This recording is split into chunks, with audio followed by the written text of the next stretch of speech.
بسم الله الرحمن الرحيم الحمد لله رب العالمين والصلاة والسلام على نبينا محمد وعلى آله وأصحابه وسلم تسليما مزيدا ثم أما بعد إخوة الكرام السلام عليكم ورحمة الله وبركاته On va aborder Inch'Allah un sujet par rapport à Sakina. Wa Sakina, ibadallah, yani tatma'inna ala bidhikrillah, tatma'inna al-qulub. Vous savez, la Sakina qu'on traduit par la quiétude, le fait d'être apaisé.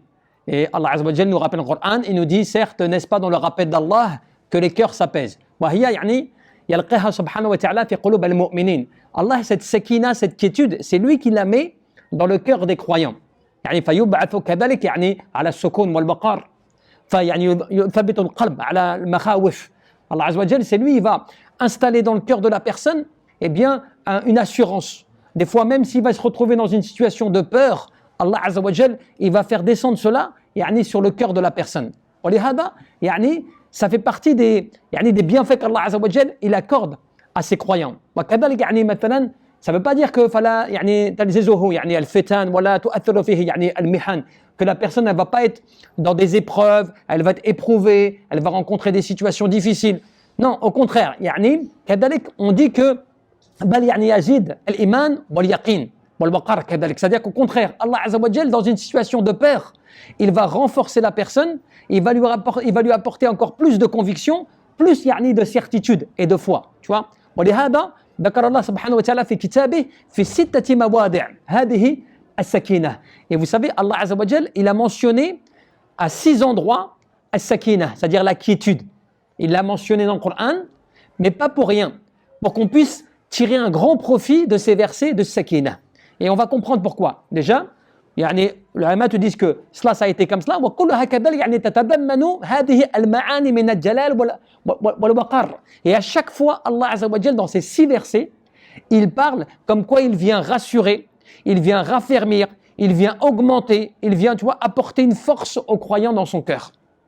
Et comme ça كذلك ابن القيم رحمه الله عليه مثلا, un des savants ابن القيم في شرح يعني منازل السكينة من منازل السالكين إلى الله سبحانه وتعالى. Qu'est-ce qu'il dit Ibn al-Qayyim par rapport à cette station de Sakina? C'est-à-dire que le fait que toi tu atteignes la quiétude, que tu arrives à l'assurance du cœur et tout, c'est une station spirituelle, tu vois. Et il dit dans le cheminement vers Allah subhanahu wa ta'ala, هذه, elle est confirmée dans les 6 versets. ذكر الله سبحانه وتعالى في 6 يعني المواضع في كتاب الله عز وجل هذه السكينة, dans 6 versets. Le premier, الأول, Allah subhanahu wa ta'ala, qu'est-ce qu'il nous dit? قال لهم نبيهم إن آية ملكه أن يؤتيكم التابوت فيه سكينة من ربكم. Dans le premier verset, Allah Azza wa Jal fait surat al-Baqarah.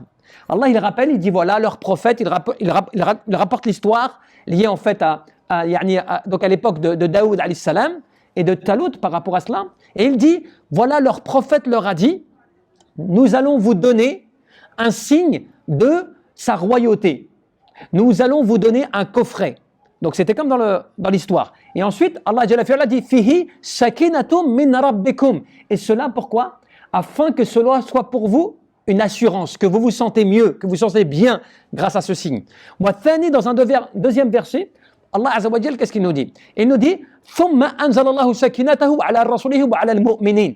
Ensuite, nous avons fait descendre la sakina, la quiétude. Sur qui? Sur le prophète et sur les croyants. Vous imaginez qu'une fois, dans une ghazwa, dans une expédition, les compagnons étaient avec le prophète. Il y avait l'ennemi en face. Donc ils étaient dans une situation de guerre. Allah Jalla fi'ala a fait descendre à un moment pour les calmer, pour les rassurer. Il a fait descendre sur eux as-sakina, au point qu'ils se sont endormis pendant un instant. En pleine guerre, en pleine situation, dans un moment, ils se sont arrêtés et ils se sont endormis. Pour les rassurer. Pourquoi? Pour qu'ils se réconfortent. Vous imaginez, dans une situation de crise, de guerre, ils arrivent quand même à trouver le sommeil. Pourquoi? Parce que Sakina est venu sur eux les apaiser. Dans un 3e verset, Allah Jalla fi'ala te dit إِذْ يَقُولُ لِصَاحِبِهِ لَا تَحْزَنْ فَأَنزَلَ اللَّهُ سَكِنَتَهُ. Yani Allah Azza wa Jalla a fait descendre donc, quand, dans la grotte, quand ils se sont retrouvés dans la grotte, le prophète avec donc, Abu Bakr, à un moment, Abu Bakr a eu peur. Les ennemis allaient arriver. Il a vu qu'ils étaient dans une toute petite grotte, qu'ils allaient être vus. Ils ont été pris de peur. Allah Jalla fi'ala les rassure. فأنزل الله سكينته عليه ويده يعني بجنود لم تروها. Allah Azza wa Jalla, qu'est-ce qu'il nous dit? Nous avons fait descendre sur lui la quiétude et nous les avons renforcés par une armée qui ne les voyait pas, que eux ne voyaient pas. Donc cela veut dire quoi? Qu'Allah Jalla fi'ala, il a apporté quoi? La quiétude, l'assurance, la garantie dans une situation de peur. Tu vois? Et c'est comme ça, le quatrième verset, qu'est-ce qu'il te dit? Donc là, on est au quatrième verset. Allah Jalla fi'ala, dans un quatrième verset, il te rappelle encore une situation. هو الذي أنزل السكينة على قلوب المؤمنين يزدادوا إيمانا على إيمانهم. Et nous avons fait descendre sur eux, sur le cœur des croyants, la quiétude qui a fait augmenter la foi sur la foi.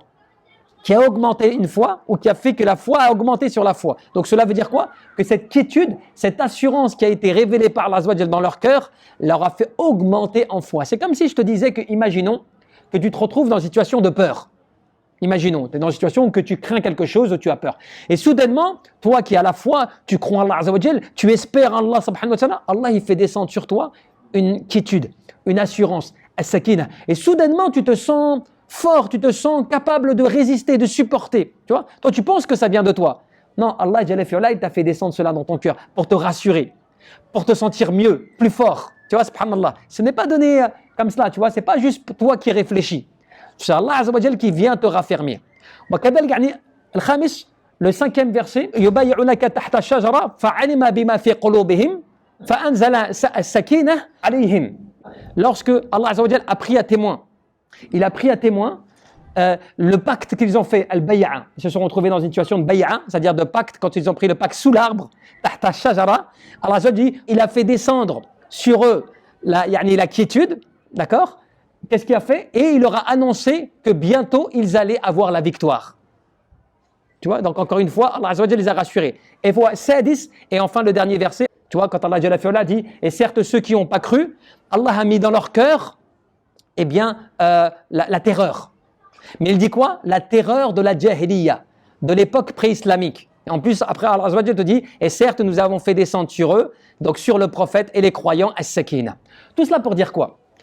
Ibn al-Qayyim, il nous rapporte une chose très importante. Il nous dit, wa kana shaykh al-islam, il raconte cela, il dit, wa kana shaykh al-islam, idha ishtaddat alayhi al-umur, qara'a ayat as-sakina. Il raconte que lorsque son cheikh, Ibn Taymiyyah, eh bien, il se retrouvait dans des situations difficiles, des situations compliquées, tu vois, qu'est-ce qu'il faisait? Il récitait les versets de Sakina. Lorsqu'il était accablé, eh bien, il récitait ces versets-là. Il disait même, sami'tuhu, donc Ibn al-Qayyim disait, sami'tuhu, donc il entendait de son cheikh, sami'tuhu yaqul fi waqi'atin 'azimatin, jarrat lahu al-amr, lorsque, je l'ai entendu, lorsqu'il se retrouvait dans des situations compliquées, qu'il était oppressé, par rapport à cela, ta'jazu al-'uqul 'an hamliha, que son esprit était comme un peu pris par les angoisses ou autres, n'est-ce pas? Qu'il était dans cette situation, min muharabati arwah ash-shaytaniyah, il se retrouvait dans des situations où c'est comme si on va dire, tu vois, le monde occulte, les shayatines, les satans, ils avaient commencé un petit peu à lui mettre la pression, alors qu'il était faible, qu'il était sous pression. Qu'est-ce qu'il fait? Eh bien, il dit, kadalik baharat lahu, في ذاك الحال في ضعف القوة, il était faible. Cheikh l'Islam, il était faible. Il n'avait pas la force, tu vois, pour se défendre ou pour répéter des versets, des choses comme cela. Qu'est-ce qu'il dit? Ibn Taymiyyah, c'est lui qui raconte. Il dit, j'ai dit, les kharibi wa man hawliya, ceux qui étaient à côté de moi, mes proches qui étaient autour de moi, iqra'u ayat as-sakina. Iqra'u yani ayat as-sakina. Récitez-moi les versets de sakina. Tu vois? Et après, qu'est-ce qu'il dit? Et je me suis soudainement remis de ma situation, je me suis remis de cette faiblesse, c'est-à-dire que j'ai retrouvé de la force. Et c'est comme si je n'avais plus rien qui m'est arrivé. Tu vois, subhanallah. Et vous savez, Ibn al-Qayyim, qu'est-ce qu'il raconte? Il dit, قد جررت هذه الآيات عند اضطراب القلب. Il dit, moi-même, j'ai testé ces versets lorsque je me suis retrouvé dans des situations où mon cœur il était perturbé. Tu vois, de sorte de pouvoir en fait trouver des moyens de rejeter, de repousser les difficultés, les ambiguïtés. Eh bien, moi-même, je me suis retrouvé dans cela. J'ai commencé à réciter ces versets de Sakina. Et qu'est-ce qu'il dit? يعني فرأيت لها تأثيرا عظيما في سكونه يعني على السكون والوقار. Et il dit j'ai vu des effets que cela m'a fait sur moi que de réciter ces versets. J'ai vu des effets étonnants qui m'ont remis يعني dans une situation de force. Mohim, ala kulli hal, qu'est-ce qu'on comprend de cela? On comprend qu'en réalité, le musulman, alhamdulillah, il a des moyens de se protéger. Le musulman, quand des fois, toi, tu te sens pas bien, tu te sens faible, tu te sens pas capable, eh bien, applique ces versets. Et ça, c'est des grands chapitres. Hein.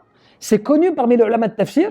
Et Ibn al-Qayyim, il a écrit quelque chose d'important dans son livre, tu vois, Madarij as-Salikin, où il a expliqué tout ce chapitre pour dire que ces versets, ils peuvent t'apporter une force.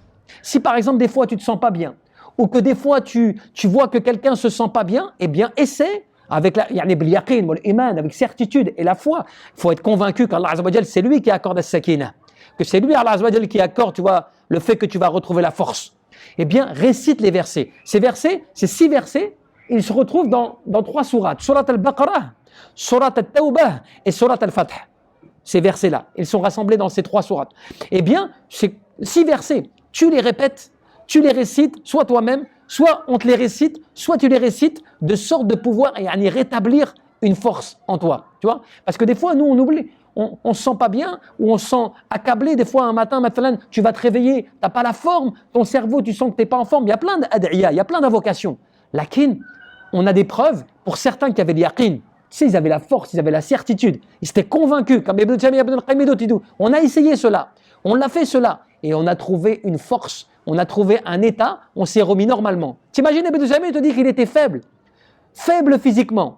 Il était faible, il n'avait pas la force même de pouvoir réciter lui-même ces versets. Puisque lui-même, il dit à ses proches, اقرأوا آية السكينة علي يعني فلما اشتد علي اقرأوا آية يعني السكينة. Il a dit, lorsque je me suis retrouvé dans une situation difficile, j'ai dit, récitez-moi les versets de As-Sakina, subhanallah. Et après, il dit, je me suis rassis normalement, comme si rien ne m'avait atteint, subhanallah. Et cela, vous voyez dans l'histoire. Voyez l'histoire, ce que je vous ai raconté par rapport aux compagnons qui étaient en expédition. Allah Jalla fi'ala a fait descendre sur eux As-Sakina. Voyez comment le prophète était dans la grotte avec Abu Bakr et que Allah Jalla fi'ala a fait descendre sur eux As-Sakina. Qu'est-ce qui s'est passé à chaque fois? Ils se sont retrouvés forts. Ils se sont retrouvés, tu vois, ils ont retrouvé leur vitalité, leur force, leur iman, leur foi, tu vois, était renforcée. Grâce à quoi? À la quiétude d'Allah Azza wa Jal qui est descendu sur eux. Mais pourquoi nous, ça ne marche pas des fois? Pourquoi nous, on n'arrive pas à trouver cela? Parce qu'on a perdu le contact avec le Coran, le contact avec Allah subhanahu wa ta'ala. C'est-à-dire que nous, on lit le Coran, on le lit comme cela, mais on ne l'utilise pas comme un médicament, comme un moyen de guérison pour nous. Nous, tout de suite, on pense que, voilà, tu vois, tu ne te sens pas bien, c'est que problème de, je ne sais pas, la famille, l'argent, je ne sais pas quoi, tu as des problèmes, muhim, mais tu ne cherches pas à résoudre ce problème avec le Coran. Ça ne veut pas dire que tu vas tout résoudre avec le Coran. Walakin, avec le Coran, tu vas trouver une force dans ton cœur, que tu ne vas pas trouver ailleurs, même en prenant des médicaments, des vitamines, en faisant du sport, des choses comme cela, tu ne vas pas trouver cette force-là. Parce que cette force, elle vient avec Allah subhanahu wa ta'ala. C'est Allah Jalla fi'ala qui fait descendre cette sakina. Et c'est pour cela que Allah Jalla fi'ala, quand il te dit dans un verset, Ya ayyuhan nas, qad ja'atkum maw'idatun min rabbikum wa shifa'un lima fi sudur wa hudan wa rahmatun lil mu'minin. Qul bi fadlillah wa bi rahmatihi fabidhalika falyafrahu huwa khayrun mimma yajma'un. Tu vois, dit, on s'adresse aux gens, oh vous les gens, certes est venu à vous de la part de votre Seigneur maw'idah, une exhortation, mais quoi d'autre? Wa shifa lima fi sudur, et une guérison pour ce que contient vos poitrines. Wa hudan wa rahmatun lil mu'minin, et une guidance, et quoi d'autre? Une miséricorde de la part de votre Seigneur. Et simplement les gens, ils ne méditent pas les versets, et notamment ce verset, quand Allah Jalla fi'ala te dit فَبِدَالِكَ فَيَفْرَحُوا فَبِدَالِكَ فَلْيَفْرَحُوا هُوَ خَيْرٌ مِمَّا يَجْمَعُونَ. Et c'est de cela que les gens devraient se réjouir. C'est bien plus important que tout ce qu'ils peuvent amasser. Qu'est-ce que tu peux amasser par rapport à la dunya, par rapport à l'argent, la richesse, le pouvoir, tout cela? Eh bien le fait bil Qur'an, rahmatullah, fadlallah al-islam, wa rahmatullah hiya al-Qur'an. Ces deux choses, c'est meilleur que tout ce que tu peux amasser de ce bas monde. Cela, c'est la parole d'Allah subhanahu wa ta'ala. Sauf que les gens, ils l'oublient. Et quand toi, tu as l'yaqin, alhamdulillah, wal qalb, ton cœur, il est attaché avec Allah subhanahu wa ta'ala, eh bien tu peux obtenir des effets dans ta vie, dans ton corps, dans ton cœur, dans ton esprit, que personne ne pourra t'accorder, à part Allah subhanahu wa ta'ala. Regardez une fois l'imam Ahmed, une histoire qui nous permet de réfléchir comment Allah Jalla fi'ala, par des moyens indirects, il peut accorder aussi une assurance à des gens. Vous savez, l'imam Ahmed, il a vécu des situations très difficiles, des grandes épreuves auxquelles il a été confronté à son époque. Des épreuves par lesquelles il a subi des sévices, des choses comme cela. Et on raconte une fois, pareil encore, il était sous le gouverneur en fait de Al-Mutawakkil, qui était en fait donc l'époque abbasside, et qui était lui-même en fait Al-Mutawakkil, qui était le fils de Al-Mu'tasim, Al-Mu'tasim qui était le fils donc de Harun al-Rashid, d'accord. Et il avait été amené pour encore une fois subir des sévices suite au fait que lui, c'était quelqu'un qui combattait pour la vérité, qui luttait pour la vérité, qui ne se retenait pas de dire la vérité et surtout de s'attacher à Al-Qur'an wa Sunna. Donc cela, à son époque, ça a été très difficile parce qu'on l'a éprouvé à cause de cela. Il y avait beaucoup de gens qui disaient des choses graves, des innovations qui étaient graves, et donc il a lutté par rapport à cela. Et une fois, on l'emmène donc pour le corriger. Qu'est-ce qui se passe? Il dit, c'est lui qui raconte, il dit, j'ai marché et derrière moi quelqu'un, alors que j'allais pour subir encore des sévices, une personne m'a pris par le vêtement derrière. Je me suis retourné et la personne me dit, Ta'arafouni, est-ce que tu me connais? Et l'imam Ahmed il dit, non, je ne te connais pas. Il dit, je suis Abu Haytham, Khalid al-Haddad. Il cite son nom en disant, je suis celui qui est le plus grand voleur de ce pays-là. Je suis connu pour être un voleur, pour être ceci, pour être cela. Je suis inscrit dans le registre du calife comme étant celui qui a subi 18 000 coups de fouet, de manière différente, par tout ce que j'ai fait, et à chaque fois on m'a attrapé, on m'a fait subir cela. Et qu'est-ce qu'il dit après à l'imam Ahmed? Regardez bien, il lui dit quoi? Il dit « Sabartu fi dalik ala ta'ati ash-shaytan li ajli ad-dunya » Il dit, moi, j'ai réussi à patienter par rapport à tout ce que j'ai subi, j'ai réussi à patienter parce que j'ai obéi à Shaitan et pour des intérêts mondains, c'est-à-dire que je recherchais ce bas monde, la richesse, tout ce que j'ai fait, je l'ai fait pour ad-dunya et j'ai patienté. D'accord? Et après il dit à l'imam Ahmed, asbir anta, patiente, et toi patiente, ala ta'ati ar-Rahman li ajli ad-din. Patiente-toi dans l'obéissance à Allah, au tout miséricordieux, et pour ta religion. Et l'imam Ahmed, pourquoi est-ce que ça a été étonnant cette histoire? Parce que vous savez, le fils de l'imam Ahmed, il disait, j'ai toujours entendu mon père, donc en faisant référence à l'imam Ahmed, j'entendais toujours mon père, il faisait des du'a pour Abu Haytham. À chaque fois, il faisait des du'a pour lui. Et moi, je ne savais pas c'était qui. Et une fois, j'ai posé la question à mon père, mais c'est qui cette personne à qui tu fais des du'a tout le temps? Et il lui a raconté cette histoire. Pourquoi? Parce qu'en fin de compte, cet homme-là, indirectement, il l'a rassuré. Même si cet homme-là, c'était pourtant quelqu'un qui volait, c'était quelqu'un qui était puni, mais Allah Jalla fi'ala l'a envoyé comme une sorte de rappel d'assurance, tu comprends? Qui a fait que dans son cœur, il s'est senti plus fort. Et vous savez, le pire, c'est que ce même homme, quand il avait été puni par le calife, on lui faisait subir lui, il expliquait pourquoi. Je fais ça parce que je suis convaincu, moi c'est la dunya qui m'intéresse, moi c'est l'argent, je tire beaucoup de bénéfices, et il subissait. Et les gens étaient étonnés, je dis mais t'es pas un être humain pour supporter tout ce que tu dois supporter, pourtant tu as l'air quelqu'un d'intelligent. Pourquoi est-ce que tu supportes comme cela? Qu'est-ce qu'il disait? Il disait, à partir du moment où tu es convaincu d'une chose, et pour lui c'était par rapport à dunya, tu es convaincu d'une chose, que comme quoi il y a un intérêt, que tu sais que tu veux gagner, que quand tu prends aux gens, tu revends, des choses comme cela, eh bien, tu es capable de patienter pour beaucoup de choses. Et donc, quelque part, même Ibn Jawzi, quand il racontait cette histoire, il dit, regardez, subhanallah al-insan, regardez l'être humain, comment est-ce qu'il est capable de supporter, de patienter, parce que cet homme-là, pourtant c'était un voleur et tout, il était connu à son époque pour être appelé as-sabir, le patient. Mais pas le patient, yani fi ta'atillah, dans l'obéissance à Allah, yani fi ma'asiyatillah. Il était connu pour être patient dans la désobéissance à Allah, par le fait qu'il subissait tellement de sévices à cause de ce qu'il faisait, et pourtant il persistait. Il disait, regardez, les gens, comment est-ce qu'ils peuvent patienter dans le haram? Comment est-ce que l'adorateur d'Allah Azza wa Jal, pour sa religion, pour son dîn, il ne peut pas patienter pour Allah subhanahu wa ta'ala. Et donc cela, c'est pour dire quoi? Que des fois, tu vas vivre une situation Oui, des fois, ça arrivait, des gens qui te disent, par exemple, moi, il m'arrivait ceci, ou j'ai failli faire cela, et puis j'ai rencontré quelqu'un qui m'a dit ceci. Ou bien j'ai rencontré quelqu'un qui m'a donné cela. Ou bien j'ai rencontré quelqu'un qui m'a rappelé ceci, et ça m'a donné de la force. Je me suis rappelé, et ça m'a donné du courage. Et des fois, nous, on pense que c'est juste la personne. Mais c'est Allah Azza wa Jal qui te fait descendre peut-être as-sakina d'une manière que toi, tu t'y attends pas.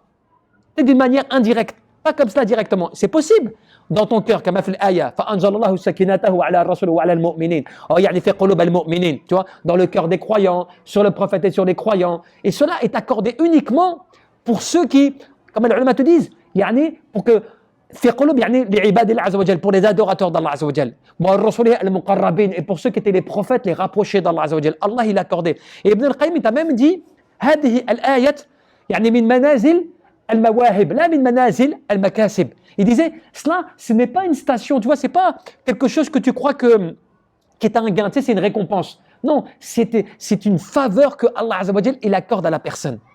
C'est pas quelque chose que tu obtiens comme ça, c'est un cadeau qui vient d'Allah. C'est une, tu vois, c'est une faveur qui vient d'Allah Azza wa Jal, qui descend sur le croyant et qui le rassure et qui lui accorde la force et la foi, tu vois, de résister. C'est pour cela c'est important, ibadallah, de se rappeler ces choses-là et notamment ces versets qui peuvent être très utiles dans des situations de difficulté, tu vois, de baisse de foi, des situations, tu vois, de mal-être, plein de choses.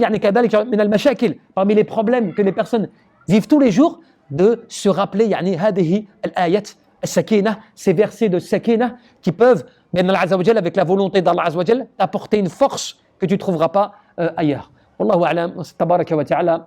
أن يرزقنا الإخلاص في القلب والعمل والنية. لم أسمع لما قد جاء في قاف وياسين